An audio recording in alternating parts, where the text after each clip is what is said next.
The weekend is over and it's time to pick up the pieces again. A lot of shows and one new candidate for Kiev. Let's start with that last fact. Timebelle will represent Switzerland at Eurovision with the song Apollo. McCann was our editor for that show on Sunday night. And the first question always is a reasonable one, Brendan.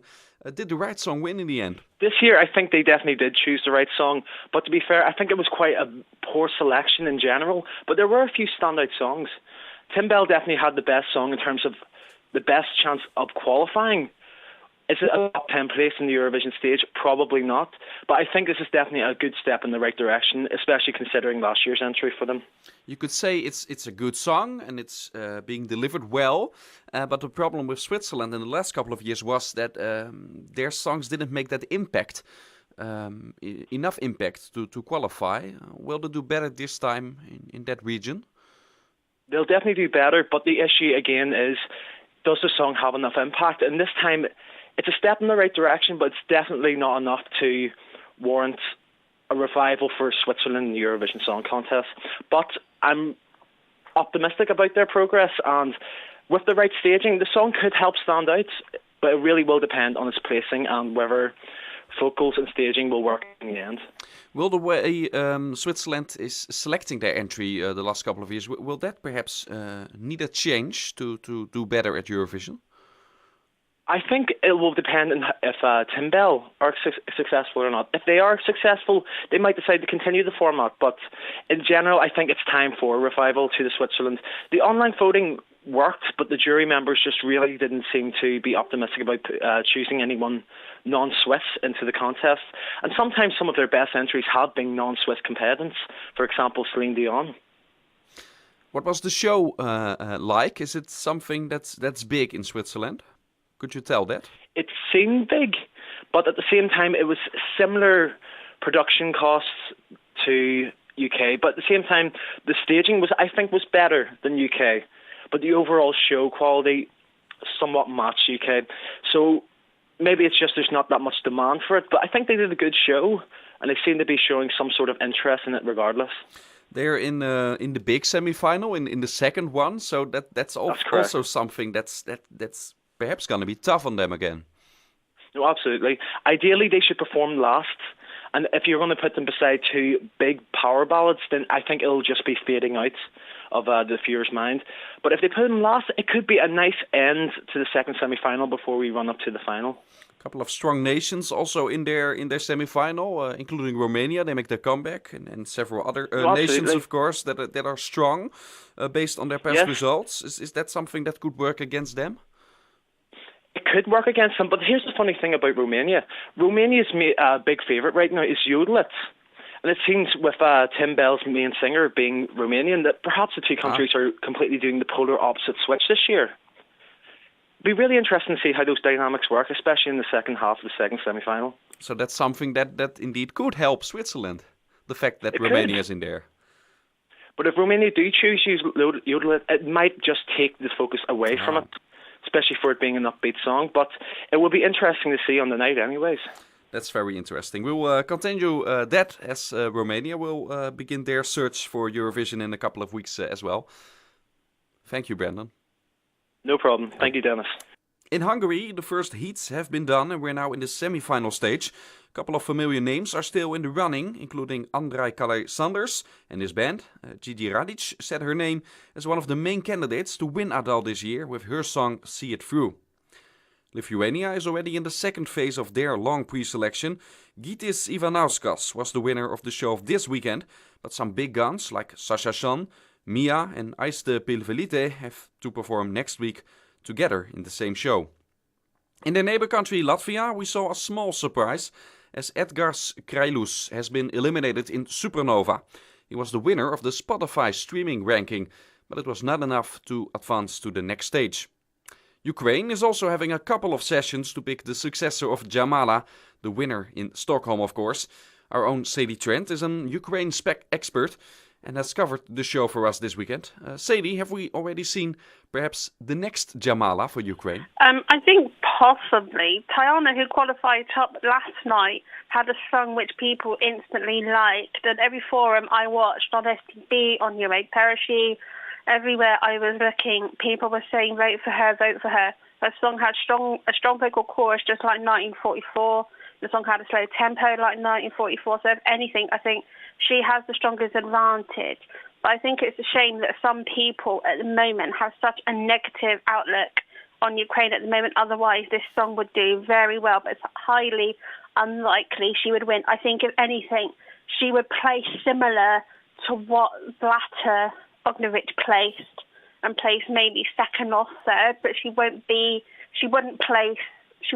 first, but it would be a vast improvement on Green Jolly that they had last time on home soil in 2005.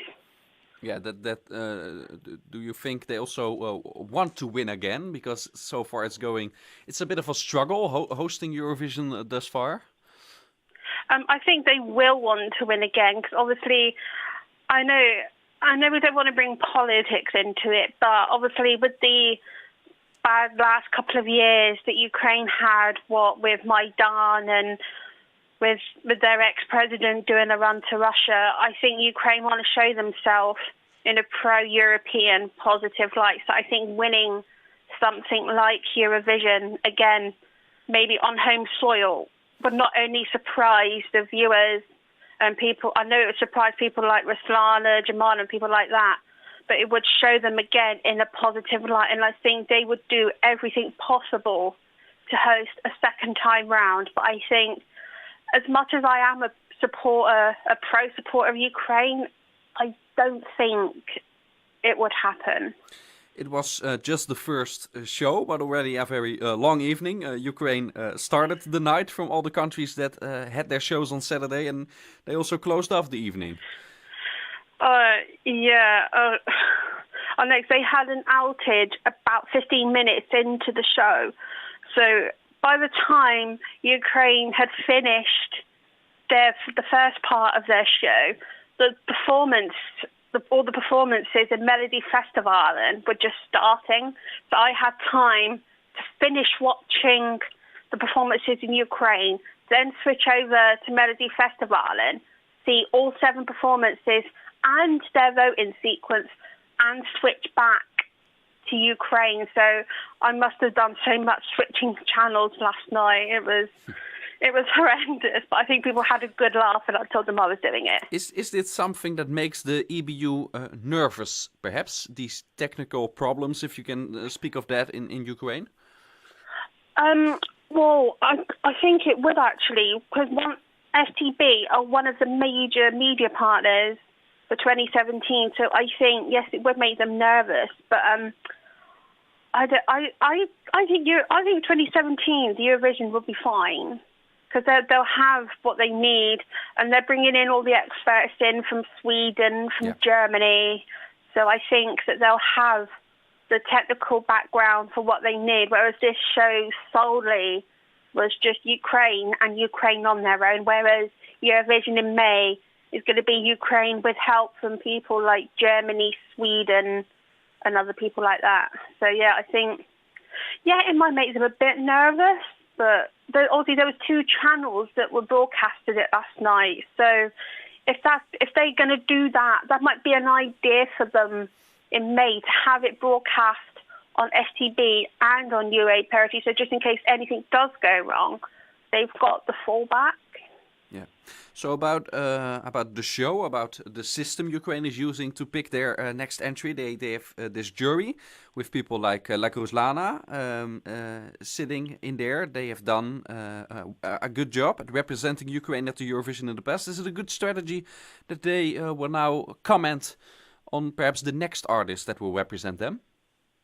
I'll say I think it was an excellent strategy. As you mentioned, last year Ruslana was on the committee, and she kept that very quiet. I met her a couple of months before she was doing it, and she was very tight-lipped about it. And obviously now they've got Jamala on the panel, and I think they are doing an excellent job.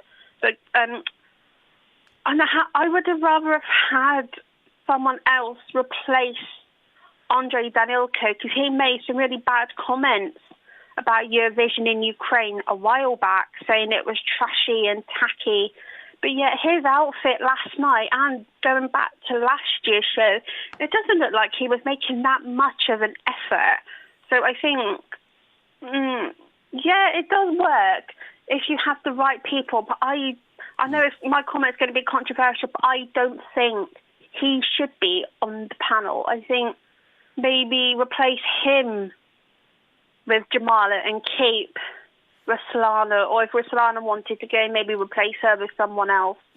I would have been happy with that. And with the head of jury, Constantine Melodies, he's worked with like Eurovision stars like Paulina Gagarinus. So I think his international expertise would help the participants. I'm trying to think the best way to describe it. Help them further their international careers. And I know because he's part Georgian, the Georgian entry also performed as one of the interval acts last night, and bless him, he could not keep his mouth shut. I think he was so surprised. And I bet he's thinking, why am I in Ukraine? I want to go back to Georgia, bless him. Yeah, was she the best of the interval acts? Because we also saw the act from Belarus, I believe. No, going back to what I said in the podcast a few weeks ago about Navi, I hands down say Navi was the best of the interval acts. Yeah, hands down. Because I thought they were in the Palace of Sports, but I was corrected. They were at the at some university, big national university in Kiev, but it's still a bigger stage to what they had last year, but not as big as the Eurovision stage would be, but much bigger than what they had in Belarus. So it showed that they could fill that big stage, and after that, they sung 1944 in Belarusian to Jamala, and she was so emotional. I've never seen her cry so much. So I think they will go down well. I think they had the biggest cheer of the night, but anyone who had performed, including the participants. So I think that they're going to do extremely well in May. Thank you, Sadie. I close it up for this week with Sweden and the kickoff of Melody Festival, and of course, Ace Wilder and Nano have qualified for the final directly, and Duvede, a boy band in the car, and Boris René, a familiar name, they will go to Andra Gansen. Former winner Charlotte Perrelli has been eliminated. She ended up in the last place in the first show in Sweden. Next week we have the Spanish final, the Italian San Remo Festival, and shows in Sweden, Hungary, Lithuania, Latvia and Estonia. So much to talk about next week.